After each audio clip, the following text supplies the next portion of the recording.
एका मिक्सरच्या भांड्याला आपण थोडंसं जिरं घेतोय, 20-25 लसणाच्या पाकळ्या घेतल्या आहेत, एक 1.5 ते 2 इंच आपण अद्रक किसून घेतलं, एक अख्खा टमाटा चिरून त्यात घातलाय, मस्त फिरून घेतलंय। त्यानंतर त्यामध्ये 1 चमचा लाल तिखट घालायचा, अर्धा चमचा गरम मसाला आणि थोडंसं पाणी घालून पुन्हा मस्तपैकी फाईन पेस्ट तयार करून घेतलेली आहे बरं का।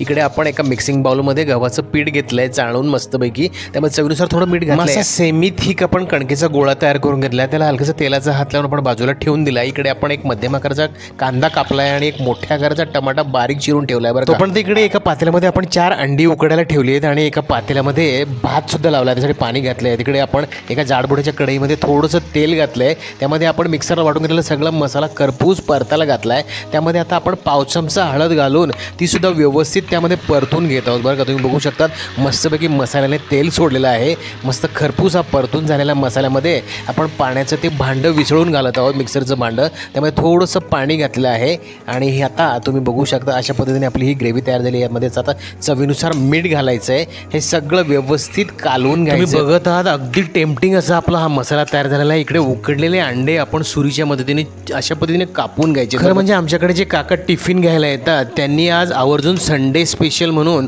एक अंड्याची रेसिपीची मागणी आमच्याकडे केली होती, त्यासाठी म्हणून आपण हा खास आजचा बेत त्यांच्यासाठी केलेला आहे। अतिशय सोपी करायला आणि दिसायला ही वाटणारी रेसिपी खूपच मजेदार अशी बनते बरं का। अगदी साधे सोपे, आपण यामध्ये जास्त मसाल्याचा भडीमार न करता अगदी साध्या पद्धतीने ही अंडा करी आपण करत आहोत। तुम्ही अगदी अशा पद्धतीने करून बघा, अतिशय मजेदार अशी बनणारी ही तुम्ही जर एकदा बनवली तर तुम्ही अशाच पद्धतीने बनवणार। आता ह्या सगळ्या यामध्ये आता आपण मसाल्यामध्ये हे 2 अंडे आपण अशा पद्धतीने कापून टाकलेले आहेत, त्यामध्ये आपल्याला हवी तेवढी ग्रेव्ही ॲडजस्ट करण्यासाठी आपण त्यामध्ये पाणी घालायचं आहे आणि पुढचे अंडे आपण बाकीचे अशा पद्धतीने कापून घेत आहोत बरं। काकांची फरमाईशच होती म्हणून आपण अंड्याचीच आणखी एक मजेदार रेसिपी त्यांच्यासाठी आपण सर्व करत आहोत बरं का। अशा पद्धतीने हे बारीक आपण अंडे अशा पद्धतीने कापून घेतले आहेत। इकडे आपली ही ग्रेव्हीची भाजी तर तयार होतेच आहे, तुम्ही बघू शकतात। आता हा मस्तपैकी रस्सा जो आहे तो आटायला सुरुवात झालेली आहे बरं का। मस्त आपण त्याला गॅसवरती दुसऱ्या बाजूला शिफ्ट करूया आणि ह्या पुढच्या रेसिपीची तयारी करूया। इथे आपण काही लसणाच्या पाकळ्या अशा पद्धतीने कुटून घेत आहोत बरं का, ठेचून घेत आहोत।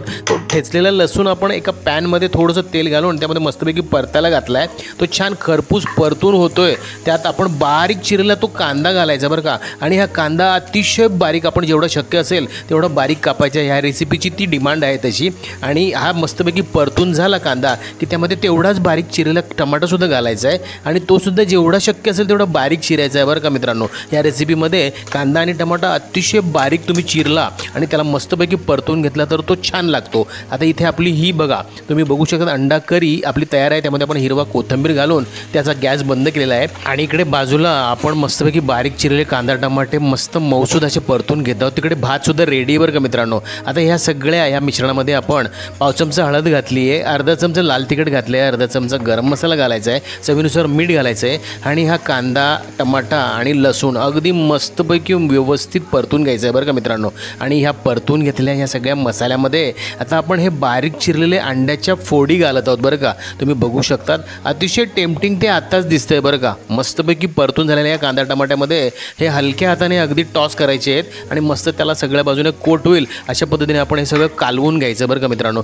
अजूनही तुम्ही नवीन असाल चॅनलवर तर चॅनलला सबस्क्राईब करा, माझ्या रेसिपीज तुम्हाला आवडतातच, त्यामुळेच तुम्ही आत्तापर्यंत बघत आहात आणि त्यांना तुम्ही लाईकसुद्धा करा। इतके मजेदार रेसिपीज तुमच्या मित्रांमध्ये शेअरसुद्धा जरूर करा बरं का। आता इथे आपण कांदा टमाट्यामध्ये हे उकडलेले अंडे घातले, ते जास्त शिजवण्याची गरज नाही, त्याला मस्तपैकी कोट झालं, एकजीव झाले ते। त्यामध्ये मस्तपैकी आपण हिरवागार कोथिंबीर घातला आणि गॅस बंद केला आहे। इकडे लागलीच आपण पोळ्या लाटून घेऊया बरं का। पोळीचं वैशिष्ट्य तुम्हाला आमच्या माहितीच आहे, आपण मस्तपैकी अगदी टम्म फुगलेल्या पोळ्या आपण या टिफिनला देत असतो बरं का। तुम्ही बघू शकता टम्म फुगलेली म्हणजे फुगलीच पाहिजे पोळी, तव्यावरती घातलेली पोळी ही फुगली नाही तर ती पोळी। गेल्या आठवड्यापासून आपण टिफिनची सेवा द्यायला सुरुवात केलेली आहे मित्रांनो आणि त्याचे व्हिडिओसुद्धा आपण रेग्युलर अपलोड करत आहोत। तुम्ही जर या आधीचे व्हिडिओ बघितले नसतील तर चॅनलवर जाऊन तुम्ही नक्की ते बघा, तुम्हाला मजेदार असे व्हिडिओ बघायला मिळतील। आता तुम्ही बघू शकता इथे मस्तपैकी टम्म फुगलेली आणि मस्त खरपूस अशी भाजून झालेली पोळी आपली तयार आहेत। आपण पुढच्या पोळ्यासुद्धा पटापट तयार करून घेऊया आणि लागलीच टिफिन पॅक करूया। अच्छा, गरमागरम पोळ्या तयारसुद्धा झाल्यावर का, चला आपण लगेच टिफिन पॅक करूया। इथे आपण नेहमीप्रमाणे 4 पोळ्या देत आहोत बरं का।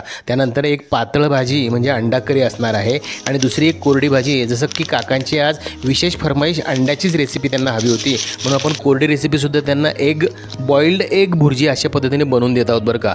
आता इथे आपण कांदा आणि लिंबू ठेवलेलाच आहे। त्यानंतर आपण इथे आता तुम्ही बघू शकता अतिशय मजेदार टेम्पटिंग अशी ही अंडा करी आपण सर्व करत आहोत एका खात्यामध्ये। आहे आणि तुम्ही बघत आहात की ती मजेदार ही तुमच्या तोंडाला पाणी नक्की सुटलं असेल बरं का. हा संडे स्पेशल काकांनी स्पेशली अंड्याची रेसिपी म्हणून ऑर्डर केलेला हा टिफिन होता. अशाच टिफिनच्या रेसिपीज बघण्यासाठी तुम्ही चॅनलला सबस्क्राईब करून ठेवा आणि तुम्हाला आवडत असतील रेसिपीज तर लाईकसुद्धा जरूर करा बरं का.